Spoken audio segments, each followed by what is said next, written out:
হাতে সময় আছে আর মাত্র ১ সপ্তাহ। এর মাঝেই যুক্তরাষ্ট্রের সঙ্গে বাণিজ্য চুক্তি করতে হবে ভারতকে।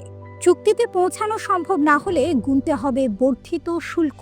গত কয়েক মাস ধরে সমানে যুক্তরাষ্ট্রের সঙ্গে ভারতের বাণিজ্য চুক্তি নিয়ে আলোচনা চলছে।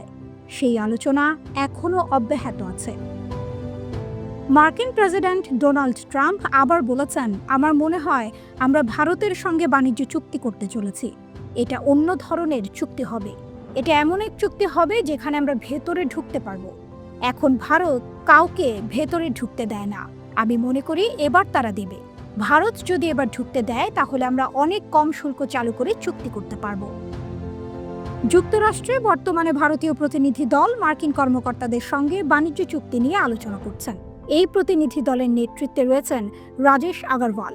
তার ভারতে ফিরে আসার কথা ছিল, কিন্তু আলোচনা শেষ হয়নি বলে তিনি এখনও ওয়াশিংটনে রয়েছেন। ভারতের পররাষ্ট্রমন্ত্রী এস জয়শঙ্কর বলেছেন, অত্যন্ত জটিল বাণিজ্য আলোচনা চলছে। আশা করি আলোচনা সফল হবে। কিছু গিভ অ্যান্ড টেক বা দেয়া নেওয়ার বিষয় থাকবে। Washington center for strategic and international স্টাডিজের রিসার্চ রসো বিবিসিকে বলেছেন, যুক্তরাষ্ট্র ভারতের কৃষিক্ষেত্রে ঢুকতে চায়, আর আর্থিক ও রাজনৈতিক কারণে ভারত তাদের কৃষকদের রক্ষা করতে চায়। ভারত আপেল, বাদাম, জেনেটিক্যালি মডিফাইড শস্যের উপর শুল্ক কমিয়ে আনবে বলে প্রত্যাশা ওয়াশিংটনের। এর ফলে আমেরিকা এসব পণ্য ভারতে রপ্তানি করতে পারবে। এছাড়া ভারতীয় দুধ ও দুগ্ধজাত পণ্যের ওপর শুল্ক হ্রাস চায় যুক্তরাষ্ট্র। সূত্র বলছে, ভারত চাইছে দুধ, দুগ্ধজাত পণ্য ও জিএম শস্যকে বাদ রেখে এখন চুক্তি হোক, কিন্তু আমেরিকা চাইছে ভারত তাদের পণ্য ঢোকার সুযোগ করে দিয়ে শুল্ক কম করুক। বিনিময়ে আমেরিকাও ভারতীয় পণ্য যাতে আরও বেশি করে সে দেশে ঢুকতে পারে সেজন্য শুল্ক কম করবে। ট্রাম্প যে কম শুল্ক চালু করার জন্য চুক্তির কথা বলেছেন তার মূল সূত্র এটি। ইন্ডিয়ান রেভিনিউ সার্ভিসের সাবেক কর্মকর্তা এবং কাস্টমস অ্যান্ড এক্সাইজ বোর্ডের সাবেক চেয়ারম্যান সুমিত দত্ত মজুমদার বলেন, কৃষিক্ষেত্রে শুল্ক কম করা হলে ভারতের কৃষকরা তো অসুবিধায় পড়বেনই। কৃষি বিশেষজ্ঞ সাংবাদিক হরবীর সিং বলেন, যুক্তরাষ্ট্রের কৃষকদের সঙ্গে ভারতের কৃষকদের কোনো তুলনা হয় না।